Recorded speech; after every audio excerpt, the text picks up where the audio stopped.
DCM D K Shivakumar ಅವರು ಹೇಳಿರುವಂತಹ ಮಾತು, ಮದುವೆಯಾಗುವಂಥ ಹೆಣ್ಮಗಳು ಇನ್ನು ತಂದೆ ಜೊತೆ ಇರಬೇಕಾಗುತ್ತೆ ಅಂತ ಸಂದರ್ಭದಲ್ಲಿ ರಾಜಕೀಯ ಮನೆ ಮಕ್ಕಳು ತಗೊಂಡು ರಾಜಕೀಯ ಮಾಡೋದು ಬೇಡ ಅನ್ನೋದು. ಮದುವೆ ವಿಚಾರದ ಬಗ್ಗೆ ತಾವೇನು ಹೇಳ್ತಾರೆ? ನೋಡಿ, ನಾನು ಮದುವೆ ವಿಚಾರ ಬಗ್ಗೆ ಯೋಚನೆ ಮಾಡಿಲ್ಲ. ನಾನು ಮದುವೆ ಆಗಬೇಕು ಅಂತ ಅಂತಾರೆ ಅವರು ಮುಂಚೆನೇ ಮದುವೆ ಆಗ್ತಾ ಇದ್ದೆ. ಇವಾಗ ತುಂಬ ರಾಜಕಾರಣಿಗಳು ನೋಡಿದಿರಿ, ಜಯಲಲಿತಾ ನೋಡಿದಿರಿ, ಇಲ್ಲ ಭಾಳಷ್ಟು ಅಬ್ದುಲ್ ಕಲಾಂ ಅವರು, ತುಂಬ ಜನ ಇವತ್ತು ರಾಜಕೀಯಕ್ಕೆ ಬಂದು ಸಾಮಾಜಿಕ ಸೇವೆಯಲ್ಲಿ ಅವ್ರ ಜೀವನ ಕಳೆದಿದ್ದಾರೆ. ಅದೇ ಒಂದು ಆಲೋಚನೆ ನಂದು. ಇವತ್ತು ಹೆಣ್ಮಕ್ಳನ್ನ ಮುಂದೆ ಬೆಳೆಸಬೇಕು ಅಂತ ಅಂದರೆ ಆ ಥರ ಏನೂ ರಿಕ್ವೈರ್ಮೆಂಟ್ ಇಲ್ಲ, ಮದುವೆ ಆದಮೇಲೆ ಮುಂದೆ ಬೆಳೆಸಬೇಕು ಅಂತ ನನಗನ್ಸುತ್ತೆ.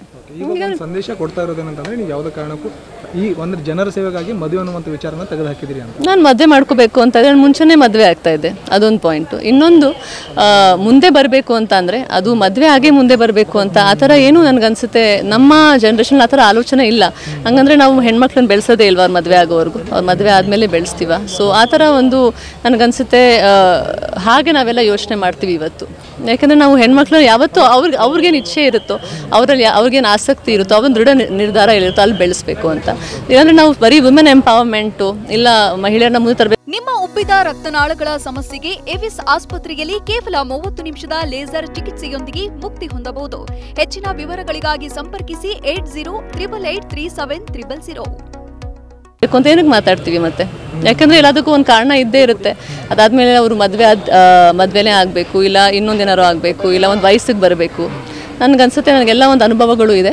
ನಾನು ಇದ್ರ ಬಗ್ಗೆ ಇನ್ನೂ ಜಾಸ್ತಿ ಹೇಳೋಕ್ಕೆ ಇಷ್ಟಪಡಲ್ಲ. ಯಾಕೆಂದರೆ ನಾನು ದೃಢವಾಗಿ ಒಂದು ನಿಂತಿದ್ದೀನಿ. ಬರೀ ನನಗೋಸ್ಕರ ಅಲ್ಲ, ಹಲವಾರು ಹೆಣ್ಮಕ್ಳು ಯಾರು ನನ್ನ ಪರಿಸ್ಥಿತಿಲಿದ್ದಾರೆ, ಯಾರಿಗೆ ಆ ಥರ ಒಂದು ಶಕ್ತಿ ಬೇಕು, ಅವ್ರಿಗೆಲ್ಲ ನಾನು ನಿಂತಿದ್ದೀನಿ. ಅವರ ಒಂದು ರೆಪ್ರೆಸೆಂಟೇಟಿವ್ ಹಾಗೆ ನಾನು ನಿಂತಿದ್ದೀನಿ ಇವತ್ತಿಲ್ಲಿ. ಮೇಡಮ್, ರಾಜ್ಯದಲ್ಲಿ ಪ್ರತಿಯೊಬ್ಬರು ಡಿಸಿಎಂ ಡಿ ಕೆ ಶಿವಕುಮಾರ್ ಅವರು ಹೇಳಿರುವಂತಹ ಮಾತು, ಮದುವೆಯಾಗುವಂಥ ಹೆಣ್ಮಗಳು ಇನ್ನು ತಂದೆ ಜೊತೆ ಇರಬೇಕಾಗುತ್ತೆ ಅಂತ ಸಂದರ್ಭದಲ್ಲಿ ರಾಜಕೀಯ ಮನೆ ಮಕ್ಕಳು ತಗೊಂಡು ರಾಜಕೀಯ ಮಾಡೋದು ಬೇಡ ಅನ್ನೋದು.